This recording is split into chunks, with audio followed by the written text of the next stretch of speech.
at the 94.9 studios. What's up this morning? Hi, happy Friday. So, Daria, I talked to you off air, and you told me you really want to see Justin Bieber on his tour. I can't stand. Well, no, I don't like the Biebs personally. Not that I know him personally. All right. No, his music's not terrible. Why? What's up with the Biebs? So he kicked off his tour. He's in Seattle, and people noticed something on the back of his shirt. Yeah. On the back of his shirt, he claims he's bigger than Satan. What? So check this out. I opened up the phone lines. I wanted to talk to his fans. They range from 16 to 23, and I said, "Do you think he's bigger than Satan?" They all said, "Well, of course he is." Oh, God. Here's my issue. If you're claiming to be bigger than Satan, Satan's probably going to come out to one of the tour spots and fight you, and now people can catch fire. It's just irresponsible. Dramatic day in New York County Court. Pop star Kesha losing her bid to be released from her contract with Sony Music after making some serious accusations against her producer.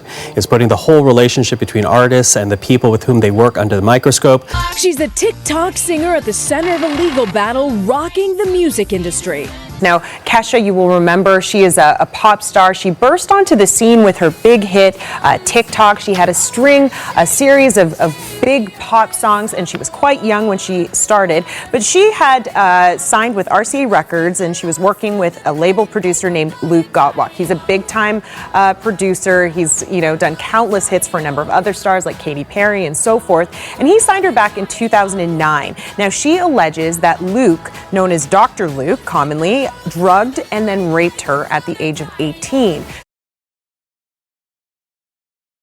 Dr. Luke is calling this a trial by Twitter, essentially calling this a smear campaign against him. And I guess all we want to know is, are people rushing to judgment here? It's so easy to weigh in when you're sort of working through social media.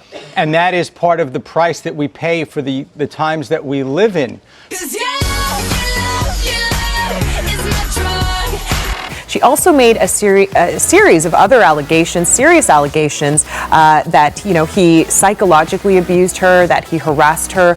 She also claims that, when she spoke up about this abuse, that was when he decided to hold her career hostage. And so she has been trying to break free of this contract. She's signed to a 6-album deal, and she just wants to get out. She says she doesn't want to work with him anymore, and a judge has denied that request for the young star. I sold my soul to the devil. I know it's a crappy deal. Lisa came with a few toys like a Happy Meal. In the hip-hop world, following the highly anticipated release of his new album, rapper Kanye West telling the world on Twitter that he is $53 million in personal debt. Kanye West had a very busy Valentine's Day weekend. Aside from performing on SNL, releasing his new album, The Life of Pablo, and letting everyone know that the artist formerly known as Mos Def is retiring, the controversial rapper also took some time out to let his fans know that despite all of his success, he is $53 million in debt.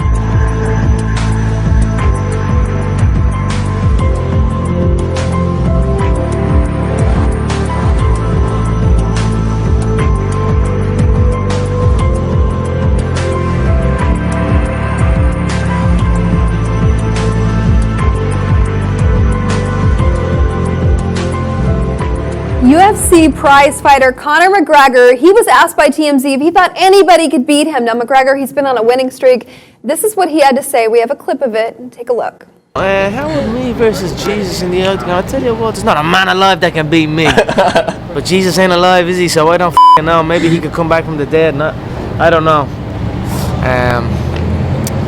I'd still whoop his ass. Well, Conor McGregor has suffered defeat for the first time in his UFC career.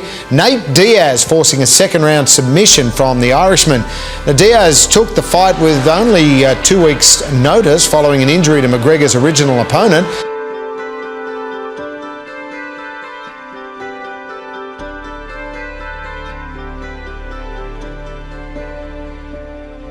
Just one day before Beyoncé takes the stage during the Coldplay headlined Super Bowl 50 halftime show, the singer dropped her surprise new single, Formation, her first new song since her Beyoncé Platinum Edition was released in November 2014. Formation is available to stream and download for free exclusively through Tidal after a largely quiet 2015.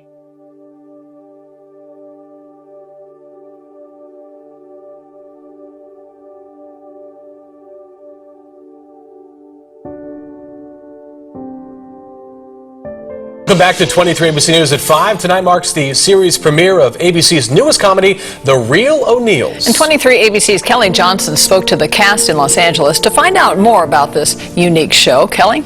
Jackie, The Real O'Neills is a comedy that isn't afraid to break boundaries and really goes there. There were some things that came that I was a little nervous about doing personally, but they were all worked out in the end. Yeah. I have no shame. In the beginning. And then all hell broke loose.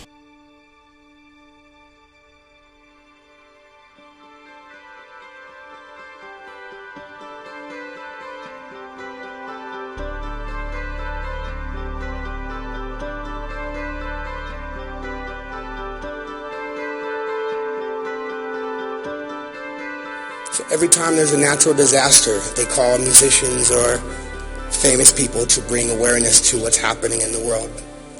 In ghettos that resemble the conditions that I come from, there's a natural disaster every day. There's a tsunami of neglect.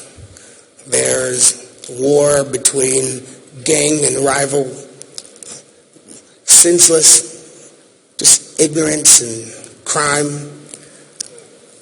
And I wanted to make sure that kids in the neighborhood that I come from, starting there, aim to be more than just musicians. Not that being a musician is a bad thing.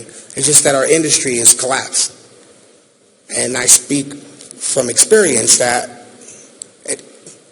although you can make a living, it isn't as healthy as it used to be.